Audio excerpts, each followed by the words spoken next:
An unprecedented comeback as Donald Trump returns to power. From this moment on, America's decline is over. What his inaugural address revealed about his plans and priorities. He's intending to get as much as he can out there and to use the powers of the presidency to the max. Today is Monday, January 20th, and this is The Issue from VOA. Hi, everyone. I'm Lori London. And I'm Scott Walterman. Fans cheered as now President Donald Trump's motorcade drove toward the U.S. Capitol for his inauguration. I'm emotional because I think he's just going to make America great again, and I believe in him from day one, and I'm just so happy that he's the President of the United States, and I think great things are going to come in 4 years. In his inaugural speech Monday, Trump called for a revolution of common sense. We will move with purpose and speed to bring back hope, prosperity, safety, and peace for citizens of every race, religion, color, and creed. For American citizens, January 20th, 2025 is Liberation Day. The swearing in of the 47th President of the United States marked his remarkable return to power since losing his second-term bid to Joe Biden in 2020. The golden age of America begins right now.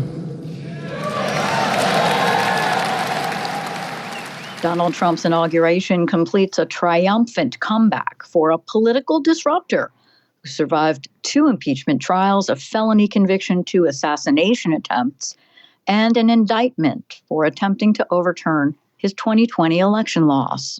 Over the past 8 years, I have been tested and challenged more than any president in our 250-year history, and I've learned a lot along the way. The journey to reclaim our republic has not been an easy one, that I can tell you. Those who wish to stop our cause have tried to take my freedom and indeed to take my life. Just a few months ago in a beautiful Pennsylvania field, an assassin's bullet ripped through my ear. But I felt then, and believe even more so now, that my life was saved for a reason. I was saved by God to make America great again.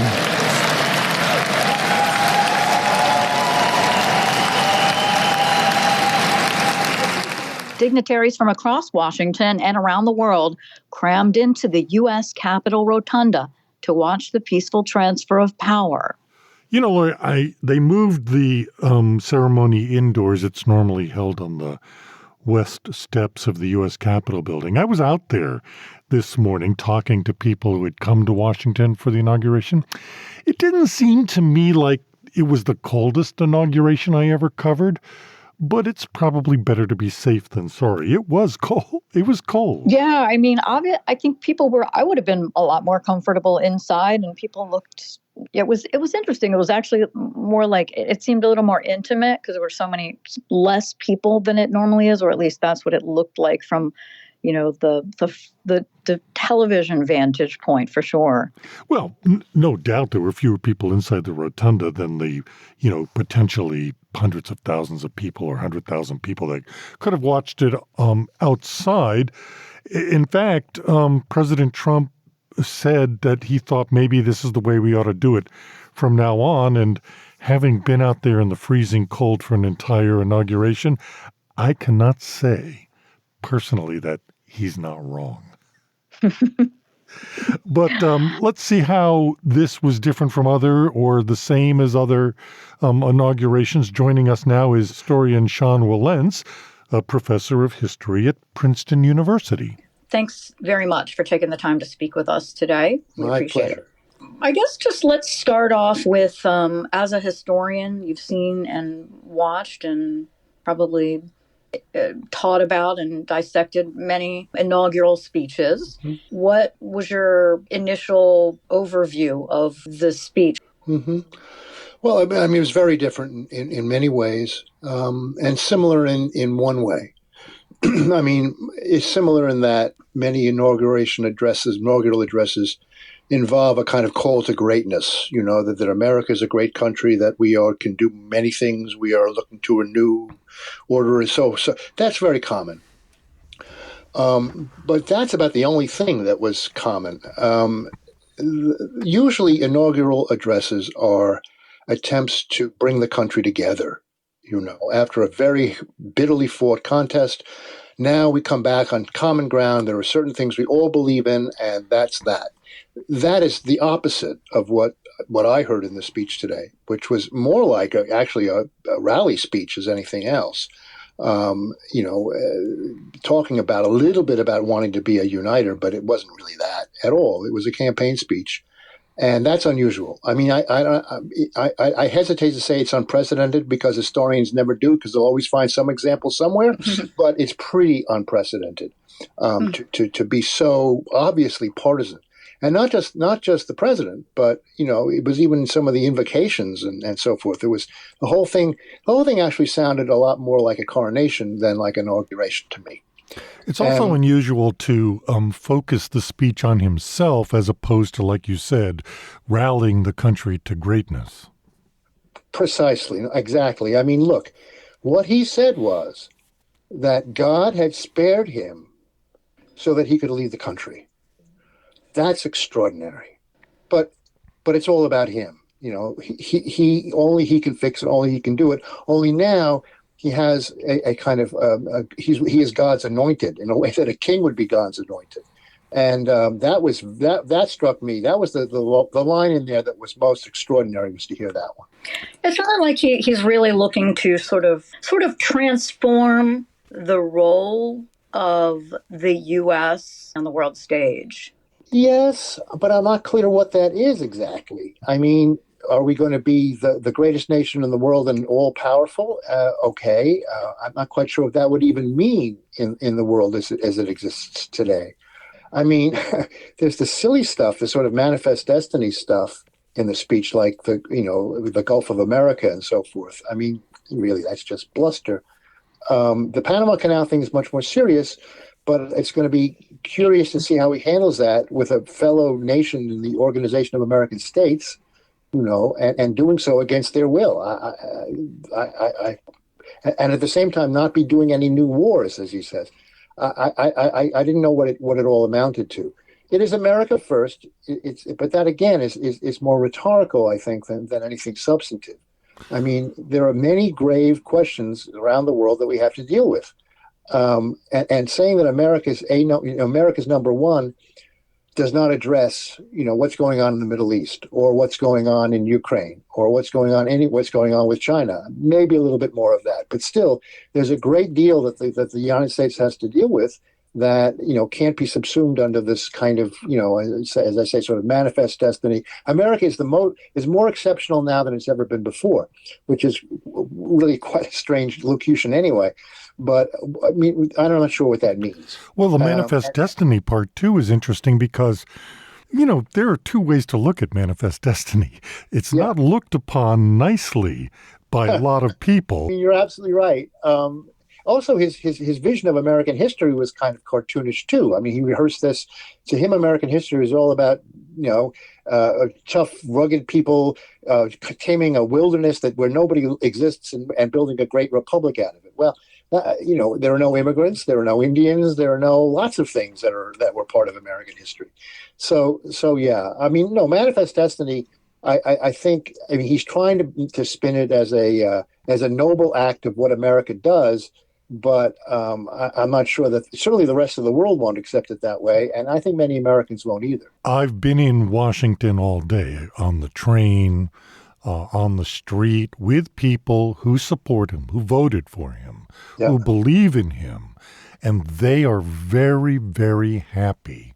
And they love it when he talks like this. And he knows it. He's really smart about that.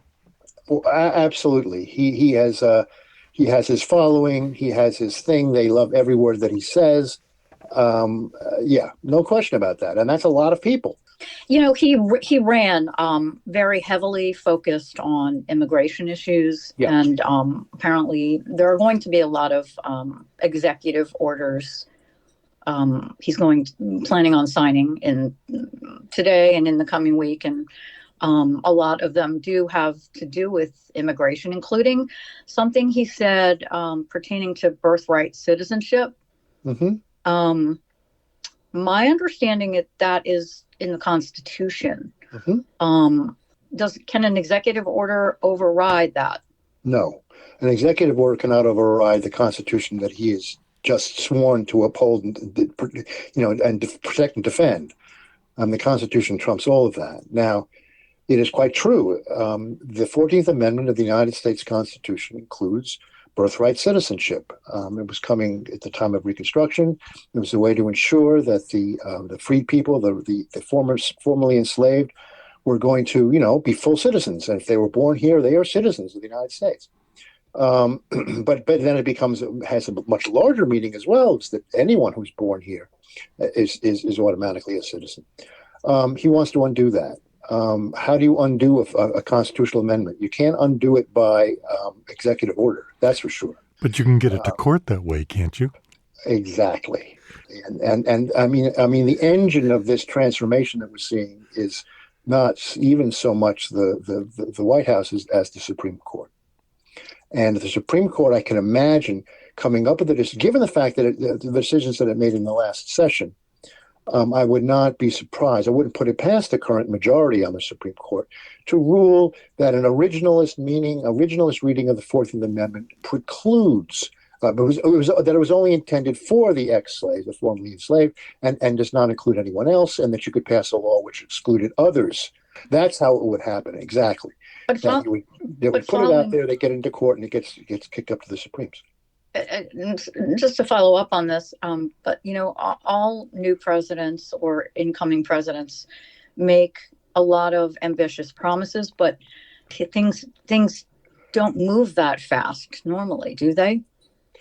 No, he is going to, however, use the powers of the presidency, which I think people don't understand. Presidency has a lot of powers. Not ordinarily recognized, or not only exercised, rather, or exercised with restraint. But, for example, calling the situation on the border a national emergency. Well, that gives the president a great deal of power. It gives him the power to send troops down to the border, for example. It empowers him to do a lot of things. And in terms of swiftness, getting these orders out, it's kind of like shock and awe. I mean, he's intending to get as much as he can out there and to use the powers of the presidency to the max. Well, yeah, if you look at Reagan, for example, they carefully plotted, we're going to do this, and then we're going to do this, and then we're going to do this. It looks like he's doing everything all at once right on day one. Well, a lot of it all on day one. I mean, there's certain stuff out there that he can't, by executive order, for example, undo progressive income tax. They'll do that much more strategically.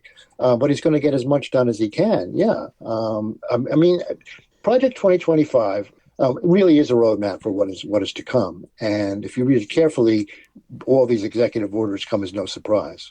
The fact that you had private citizens, very wealthy private citizens, sitting in front of senior members of Congress on stage at the inauguration I don't ever remember anything like that. Unprecedented. Could you imagine John D. Rockefeller up there, when, I don't know, when Coolidge was inaugurated or something? Or he wasn't inaugurated that way, but you know what I'm saying? No.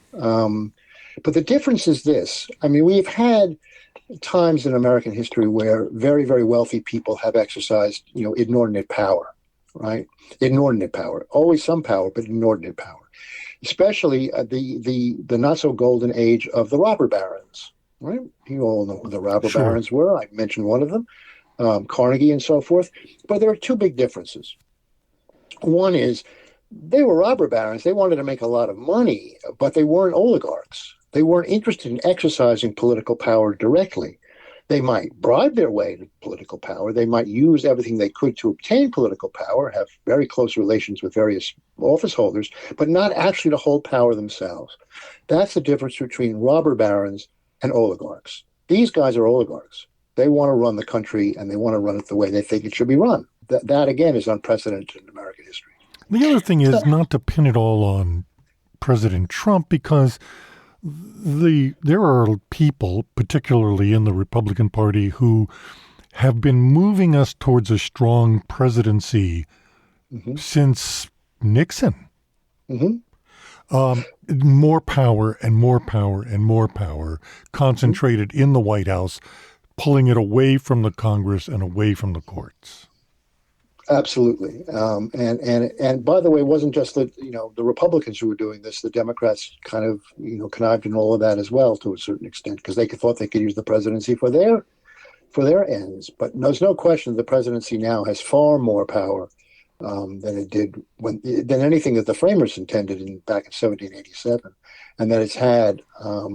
There was a long period at the end of the 19th century where people were complaining that Congress had too much power, that we're in a state of congressional government, and it took Teddy Roosevelt to reassert the power of the presidency. But we're now a long way from where Teddy Roosevelt was, that's for sure. All right. Well, we thank you very much for taking all of this time to talk to us, and we really appreciate your insights. Thanks for being with us. It's been a delight, and let's do it again sometime. I really enjoyed this. That'd be great. That was Sean Wilentz, professor of history at Princeton University. Scott, I always just like to watch and look at what people decide to wear and how they're dressed up, and it's just fun to people watch on. Well, it's a big event. Historic moments like this. Yeah. It's a big event. Went very smoothly. We're off and running into the administration of the 47th President of the United States. Well, you have been listening to The Issue from the Voice of America. On behalf of everyone here at VOA, a lot of people who were out there in the cold with the people that came to see the inauguration, thank you so much for joining us. Follow The Issue on X, Blue Sky, and Facebook at VOA The Issue. And for news 24 hours a day, check out our website at voanews.com. In Washington, I'm Scott Walterman. And I'm Lori London. We'll talk to you tomorrow.